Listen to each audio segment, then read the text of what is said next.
नमस्कार दोस्तों, एक बार फिर आप सभी का ज्ञान बाग में स्वागत है।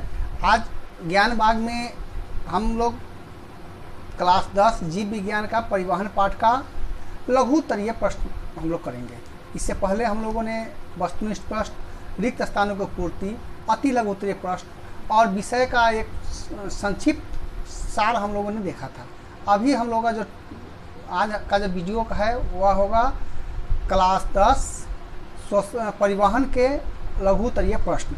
अब लघुतरीय प्रश्न में है परिवहन के बारे में हम लोगों ने कल उस दिन पढ़ा था कि परिवहन का मतलब क्या होता है, कि वह सभी चीज़ जो हम लोग के शरीर के लिए उपयोगी है वह अंदर जाता है, और जो भी हम लोग के शरीर के लिए यूजफुल नहीं है वह विभिन्न मार्गों से जो उसका रास्ता है उस रास्ते से बाहर निकलता है। इसी परिचर्या को क्या बोलते हैं, परिवहन बोलते हैं। तो आज है लघुतरीय क्वेश्चन में पहला क्वेश्चन है, जीवों में पदार्थ के परिवहन की परिभाषा लिखे। जीवों में पदार्थों के परिवहन की परिभाषा लिखे। तो इसका है उपयोगी पदार्थों को उनके मूल स्रोतों से शरीर के अंदर प्रत्येक कोशिकाओं तक पहुंचाने तथा अनुपयोगी और हानिकारक पदार्थों को कोशिकाओं से निकालकर गंतव्य स्थान तक पहुंचाने की क्रिया को पदार्थ का परिवहन कहा जाता है।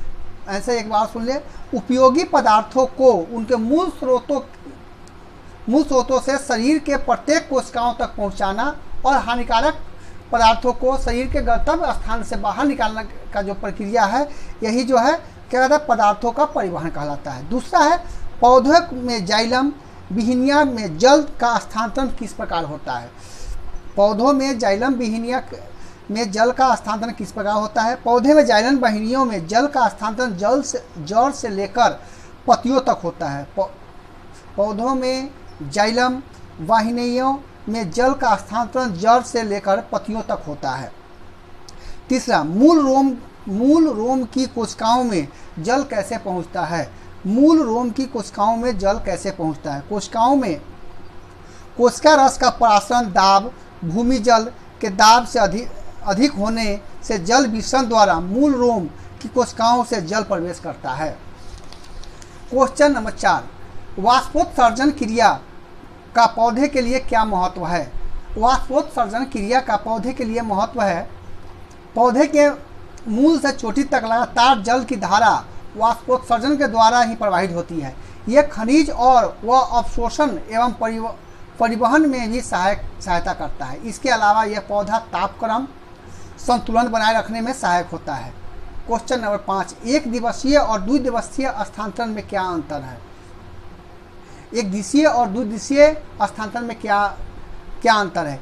जाइलम में जल एवं खनिज लवण का संचलन ऊपर की ओर होता है, जबकि फ्लोएम में खाद्य पदार्थों का परिवहन ऊपर और नीचे दोनों की ओर होता है। क्वेश्चन नंबर 6, लाल रक्त कोशिकाएं ऑक्सीजन वाहक हैं, कैसे। लाल रक्त कोशिकाएं में एक विशेष प्रकार का प्रोटीन वर्णक हीमोग्लोबिन पाया जाता है। इसी के कारण रक्त का रंग लाल होता है। हीमोग्लोबिन के एक अणु की क्षमता ऑक्सीजन के 4 अणुओं के संयोजन की होती है।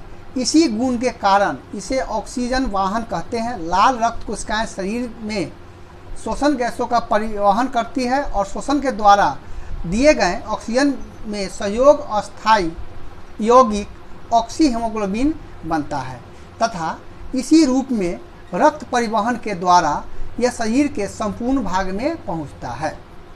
क्वेश्चन नंबर 7 है, लाल रक्त कोशिकाएं और श्वेत रक्त कोशिकाओं में अंतर स्पष्ट करना है। तो अंतर जहाँ कहीं भी है उसको आप अभी तक हम लोग 2 भाग में करते आ रहे हैं। इसको कोई पर लिखना है तो 2 भाग में नहीं, आप सिर्फ क्या करना है, लाल रक्त कोशिका लिख लीजिए और उसका टॉपिक लिख दीजिए। फिर नीचे क्या कीजिए, श्वेत रक्त कोशिका लिख दीजिए, उसका टॉपिक लिख दीजिए। लाल रक्त कोशिका पहला टॉपिक दीजिए। उस लाल रक्त कोशिका क्या है, इसमें इनकी संख्या अधिक होती है। यह अस्थि मज्जा में बनती है। यह ऑक्सीजन का परिवहन करती है। इसकी सतह पर लाल रक्त का वर्णक हीमोग्लोबिन पाया जाता है। अब उसके बाद हम लोग लिखेंगे श्वेत रक्त कोशिका, पॉइंट देंगे, उसको अंडरलाइन करेंगे, आगे लिखेंगे। इसकी संख्या लाल रक्त कोशिका से कम होती है। यह हमारे शरीर को बीमारियों और संक्रमण से बचाती है।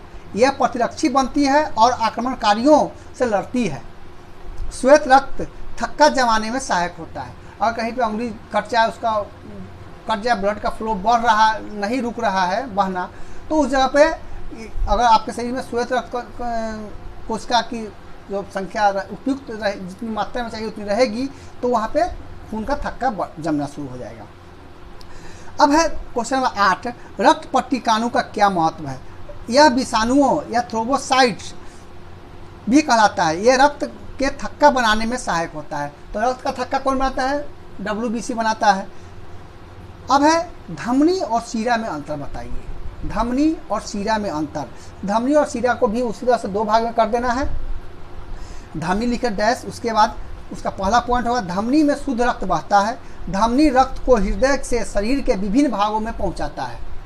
धमनी की दीवारें मोटी और लचीली होती है। धमनी कपाटहीन होती है। फुसफुस धमनी से अशुद्ध रक्त बहती है, जो अशुद्ध रक्त को फेफड़े से हृदय में ले जाती है। अब है सीरा। सीरा लिख करके हम लोग डैश देंगे। सीरा से अशुद्ध रक्त बहता है। सिराएं रक्त की विभिन्न अंगों से हृदय में ले जाते हैं।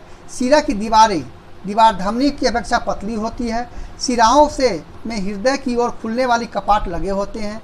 फुसफुस सिराओं से शुद्ध ऑक्सीजनित रक्त का संचार होता है, जो रक्त को फेफड़ों से हृदय में ले जाती है। यही इसका 5 पॉइंट है जो इसका अंतर है। अब क्वेश्चन नंबर 10, रक्त के द्विगुण परिवहन का अर्थ क्या है? रक्त के द्विगुण परिवहन का अर्थ क्या है? परिवहन को एक वक्र को पूरा करने में रक्त हृदय से होकर 2 बार गुजरता है। इस प्रकार रक्त का परिवहन द्विगुण परिवहन कहलाता है। इसमें रक्त का अर्थ हृदय से में भरना, फिर इसका बाहर निकलना एक चक्र कहलाता है। क्या होता है? हार्ट में ब्लड जो है 2 बार घूमता है, इसीलिए इसको द्विगुण परिवहन कहते हैं। अब आपका अगला जो क्वेश्चन है वह है जाइलम और फ्लोएम में मुख्य भेदों को लिखे। मुख्य भेदों को लिखे मतलब इसका अंतर स्पष्ट करना है। तो जाइलम और फ्लोएम में जो मुख्य अंतर है वह है फ्लोएम। पहला, ये वाहिकाएं पत्तियों द्वारा बनाए गए हैं। भोजन को पत्तों के विभिन्न भागों तक पहुंचाती है। ये जीवित ऊतक होते हैं। क्वेश्चन पॉइंट नंबर 3, इसकी चालनी नलिकाएं साथी कोशिकाओं और फ्लोएम मृदुतक और फ्लोएम रेसे पाए जाते हैं। अब है जाइलम। ये बंडल जल और खनिज लवणों को जड़ों से पौधों के सभी ऊपरी भागों तक पहुंचाते हैं। ये मृत ऊतक होते हैं, जीवित भी हो सकते हैं। इसकी वाहिनियाँ जाइलम मृदुतक तक कास्ट रेशो पाए जाते हैं। अब अगला क्वेश्चन है लंबे वृक्षों में पूरी ऊंचाई तक जल कैसे चढ़ता है? जो बहुत बड़ा पेड़ है वहाँ पर पूरी ऊंचाई तक जल कैसे पहुँचता है? एक कोषीय पौधों या क्लोमाइस युगलक एवं सरल बहुकोशिकीय शैवालों में पदार्थों का परिवहन मिश्रण द्वारा होता है। पदार्थों का परिवहन मिश्रण द्वारा होता है, किंतु जटिल बहुकोशिकीय पौधों में जल एवं खाद्य पदार्थों के परिवहन के लिए एक खास परिवहन तंत्र होती है। इस पौधों में जाइलम एवं फ्लोएम विशिष्ट परिवहन ऊतक है। ये लंबी लंबी नलिकाओं के रूप में होती है। ये ऊतक जड़ से तना तक पत्तियों तक फैले होते हैं। जड़ से तना तक जो है जड़ से तना एवं पत्तियों तक फैली रहती है। पत्तियों में ये सिराएं एवं उनकी शाखाएं के रूप में देखी जा सकती है। जल और एवं खनिज लवणों को जड़ द्वारा खींचे जाते हैं तथा जाइलम पत्तियों तक पहुंचाते हैं।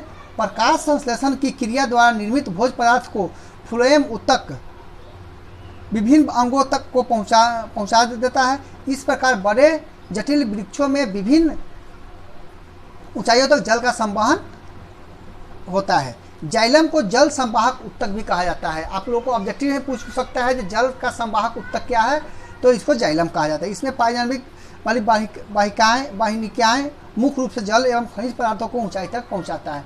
अगर ऊंचाई तक नहीं पहुंच पाएगा तो हम सभी जानते हैं कि पौधे में प्रकाश संश्लेषण की जो प्रक्रिया होती है वो पत्तियों में होती है, और जो हम लोग खनिज लवण जो उसमें भी डालते हैं वो उसको जल में डालते हैं। अब है पौधे में खाद्य पदार्थों के परिवहन की क्रिया कैसे संपन्न होती है? पौधे में खाद्य पदार्थों एवं अन्य पदार्थों जैसे अमीनो अम्ल का स्थानांतरण पौधे में सदा अधिक सांद्रता वाले भागों से कम सांद्रता वाले भागों की ओर होता है। अधिक सांद्रता वाले भागों को संवहन सिरे और कम सांद्रता वाले भागों को उपयोग सिरे कहते हैं। खाद्य पदार्थों का स्थानांतरण फ्लोएम की चालनी नलिकाओं द्वारा होता है। ये नलिकाएं अत्यंत छोटी छिद्र वाली प्लेट से जुड़ी होती है। ये नलिकाएं खाद्य पदार्थों के स्थानांतरण के लिए विशेष रूप से उपयुक्त होता है। तो आज हम लोगों ने लघुत्तरीय प्रश्न देखा है। आगे जो है हम लोग इसमें फिर आगे का जो पाठ है उत्सर्जन, इसको हम लोग अगले वीडियो में देखेंगे। मैं आप लोगों से विनती करता हूं कि अगर आप लोग इस वीडियो को पूरा देखें और इसमें जो भी कमियां हैं वो हमें कमेंट बॉक्स में बताएं, ताकि मैं उस पर और काम कर सकूं और अपने वीडियो को अच्छा बना सकूं, क्योंकि बिना आप लोगों के सहयोग के हमारा यह वीडियो सफल नहीं हो सकता है, या जो भी हम लोग जो भी यह अभिप्राय है वो पूर्ण नहीं होगा। और अपने दोस्तों तक भी जाइए और इसकी जो भी पूरी वीडियो देखिए, और इसमें जो भी कमियां हैं या अच्छा है तो वो भी दीजिए, हम लोगों का मनोबल बढ़ेगा। और कमियां हैं उसको भी बताइए जिस पर कि हम लोग काम करेंगे और भी अच्छे ढंग से आप लोगों के पास वीडियो पहुंचाएंगे। इसी तरह खुद भी इसका लाभ लें, अपने दोस्तों तक भी इस वीडियो को पहुंचाएं। जय हिंद, जय भारत।